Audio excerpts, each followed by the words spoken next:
Theme 2 GCSE Geography. So we're moving on from looking at brownfield and greenfield site redevelopment to focusing on retail. So what we're going to look at today is the patterns of retail. Where do we shop? Why do we shop there? And how are these patterns changing over time? So we're going to identify the main characteristics of high order and low order shopping and what those two terms mean, and then evaluate how the shift towards non-store, towards online shopping and out-of-town shopping, so out-of-town shopping is places like Forestwag, Trostre, Morve, how the shift to that style of shopping is affecting our central business district, is affecting the CBD. So pause the video here a moment, go ahead and get down the title, and we'll get going.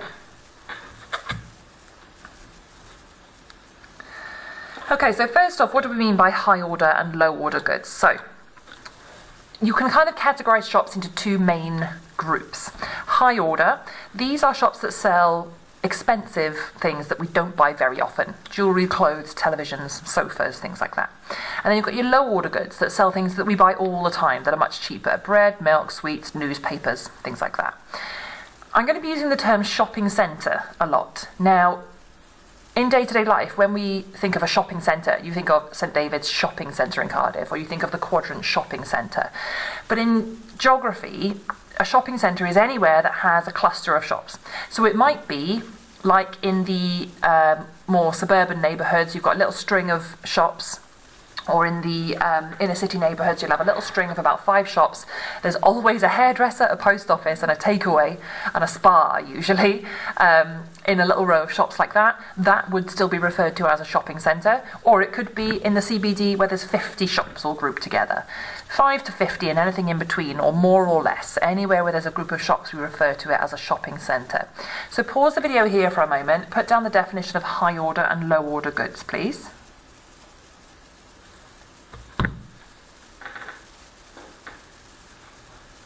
Okay, so let me just go into a little bit more detail about what I mean. So when we think of Swansea, for example, where in Swansea do we find these shops? So Game, Pandora, Debenhams, they all sell high order goods that we don't buy very often. In Swansea, where do we find them? They're mostly in our CBD.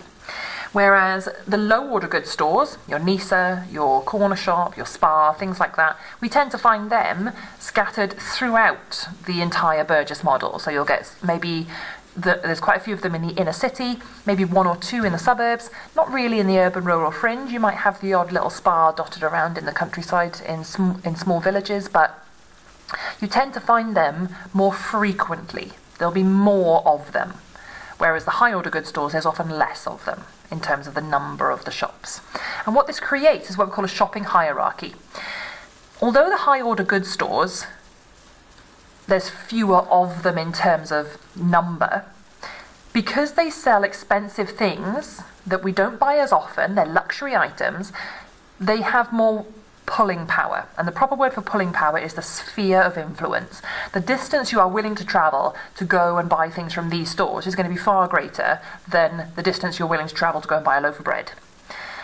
So there's fewer of these stores in terms of number, but they have more power. So they are at the top of the hierarchy. The low order goods stores, like your corner shops, there's more of them throughout a town or city. They're dotted all over the place, but they don't have as much pulling power, as big a sphere of influence. So even though there's more of them in terms of number, they're not as powerful. So they go at the bottom of the hierarchy. And we can visualize it like this. Okay? So your CBD is your high order goods stores, even though there's not many of them, and you work your way down into the kind of neighbourhoods where there's much more in terms of number of low order goods stores. They're not as powerful. They're less important. So the CBD is at the top of the hierarchy because it sells high order, high value goods that we don't buy very often. So it's worth travelling a long way to go and get them. We call that, it's got a greater sphere of influence. In the neighbourhoods, in the smaller areas around the Burgess model, there are a greater number of shops, like takeaways, corner shops, but they all sell low order goods. So they've got a smaller sphere of influence, and that's why they go at the bottom of the hierarchy. Pause the video here a minute and basically put down everything that's on here onto your page in your book, please.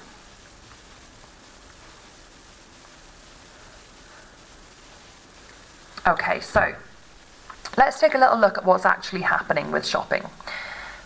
Think for a minute, especially with lockdown, how many of us have bought something online recently?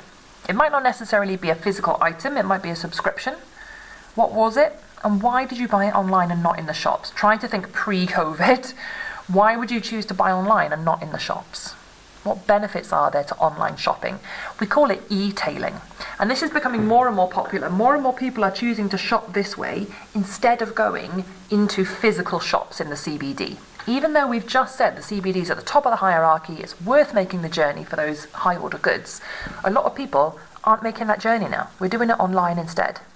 So put a subheading e-tailing and let's explore why this shift from high street shopping to online shopping is happening. Okay, let's look at it by doing two spider diagrams. You can do two subheadings if you prefer.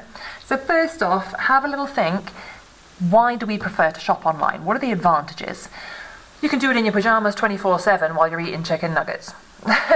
It's the convenience, it's the ease of use. There's often a wider choice as well, because online stores can have massive warehouses out in the middle of nowhere that they ship stuff from. You're not confined to the smaller shops in the CBD where there's less space available. That means there's often better deals as well. So let's take a little look. Right then, you can get better deals.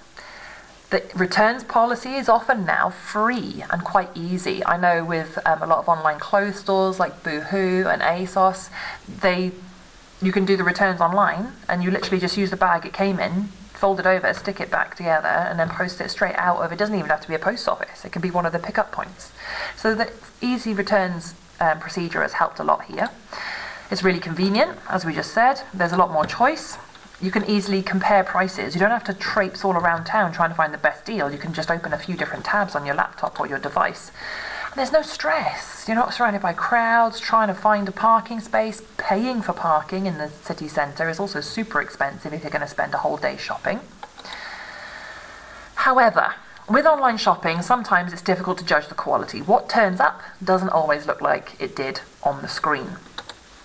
Some returns procedures are still very confusing, and it takes a while for the money to go back into your account quite often as well.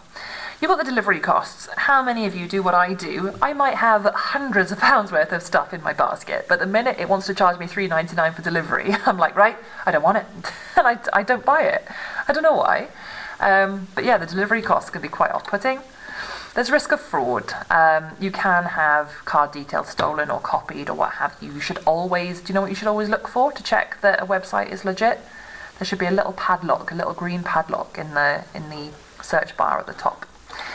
Not supporting local communities / local shops. That shouldn't have gone onto the extra line, but never mind. There's a big move these days towards trying to support local, buy local, and there is a massive argument for this. It cuts down on the miles that things have to travel to get to your door, which is better for the environment.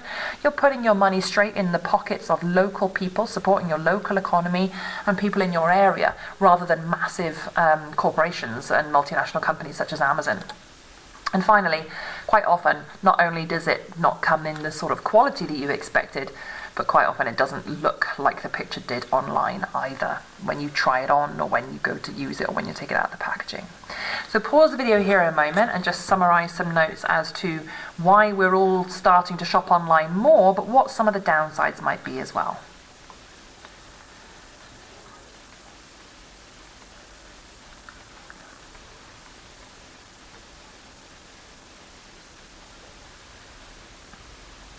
Okay, so not only are we shopping online more often, we are also shopping in out-of-town locations more often, like Morve, Forestvaart and Trostre. Why do we like going there more than we do into the city centre? Lots of you have been to Trostre. Why do you go to Trostre and not all the way into the CBD? Okay, it might be closer, but if the CBD was better in some ways, it'd be worth making the journey, so why don't we bother? You've got this little image, I think, on the handout that accompanies this lesson. So if you've got it and you can print it out and stick it down to make the middle of a spider diagram, then great. If not, oh my gosh, excuse me, early morning recording. Then just put the bubble advantages of out-of-town shopping locations. You can do this as a subheading if you prefer as well. And what we're going to do is look at the advantages of out-of-town locations from two perspectives. From the perspective of the business owners, of the people that own the businesses, own the stores. Why would you choose out of town instead of the CBD? And from the point of view of the shoppers as well. Why do we prefer to shop in out of town locations instead of the CBD? So, let's take a look. The CBD is already very overcrowded, and when there's not much spare space, what space there is very, very expensive. The shops that exist, they're not always, the building isn't owned by the shop that's operating out of it. So Topshop doesn't own that building on the corner. They rent it from whoever owns it. And the land rent in the CBD is much higher because there isn't much spare space. Whereas in out-of-town locations, there's a lot of spare space, so the land rent is much cheaper. That means you're going to maximise your profit because you're not paying as much rent out of the money you make. Secondly, the stores are much, much bigger. Again, this is linked to the space that is available in out-of-town locations. Furthermore, you can build your shopping centre close to major motorways, and this means easier access for deliveries and easier access for customers. You're also away from the competition of other stores in the CBD. So it means that people are going to buy more things from you because they don't have other options. And there's more car parking space. If you've got more car parking space, more people can park, more customers, more profit. From the shopper's point of view, the stores are much bigger because there's more space, which means you get more choice. Really easy access, so you're not stuck in the traffic jams that you experience trying to get into the CBD. You've got a varied experience as well. If you think of Forest Park, there's a gym there. In Trustra, there's a gym there as well. Some of these really big out-of-town shopping centres, like Bluewater in Bristol, have cinemas attached to them. They've got like fountains indoors. They've got all kinds of food court options. It's a full-on shopping experience, far more attractive than the CBD that's all grey and concrete and drab looking. It's also convenience. Everything's in one place. It's quite often undercover as well, if you think of MacArthur Glen, for example. And finally, it's free parking and a much more pleasant shopping environment. So pause the video here a minute, use 2 different colours to colour code the advantages of out-of-town locations from the point of view of businesses and shoppers.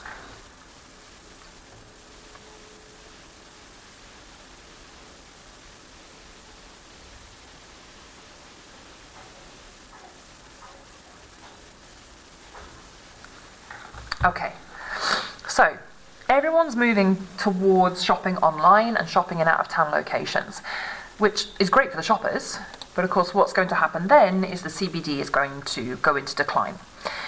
What happens is it tends to be the higher order goods stores that leave the CBD first. So your Debenhams, your high-end jewellery stores, your higher-end clothing stores, and they move to out-of-town locations. This means that those shops are then empty in the CBD, and what tends to happen is they don't get replaced by other higher order goods stores. They get replaced by low order goods stores like Poundland, or Home Bargains, or B&M. Okay, and what this means is there's not as much money going into the area because the area is only selling low order goods. This means there's then less money to be spent in the area, and so it becomes a bit boarded up, run down, derelict. The roads aren't repaired very well, the street lighting might experience power cuts, and it just all starts a bit of a downward spiral into it becoming quite derelict and run down. So what impact does this move to e-tailing and out-of-town shopping centres have on the CBD? So high order goods stores leave, low order goods stores take their place, less money made for the economy, furthermore, fewer customers. These things mean less money in the area, it becomes boarded up, run down, derelict, domino effect kicks in.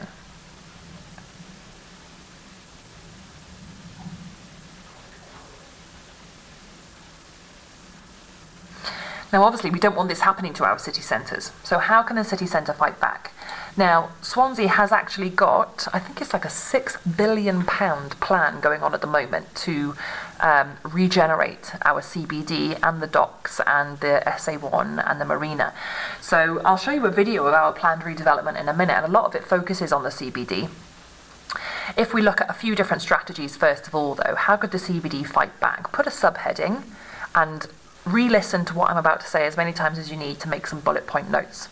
So one of the issues is traffic jams, traffic congestions. It's not very nice to shop in, it's not a very safe area to shop in. So if you pedestrianise some of the zones and put traffic calming measures in place to slow down any traffic that still does have to pass through, like speed bumps, that's going to mean it's safer, so more families will shop there, and it's going to mean less cars, which means less air pollution. So it's not going to be all dirty and smoky. So it's a nicer environment to shop in. Park and ride schemes. One of the main things that puts people off going to the CBD is expensive parking and limited parking. Half the time you can't find a space. A park and ride scheme, you pay literally only a couple of pounds and you park your car outside the city centre and hop on a bus. And the bus takes you in and out. It runs really regularly. It's very convenient, cheap, easy parking. You're not sat in traffic jams. One of the things about the CBD that's an issue is it's very grey and drab and it's not a very pleasant shopping environment. Whereas if you put some benches in, street furniture like statues and models and planters and sculptures, it's called urban greening when you put more trees and plants and flowers there, it's going to make a more pleasant shopping environment, and that's going to mean that more people want to go back and shop there. Finally, high street events such as Christmas markets and things like that, that's going to create extra attractions that people will go to the CBD for, and then while they're there, spend money in other shops as well. So it creates like a positive knock-on effect. Pause the video here a moment, go back and listen to what I've just said.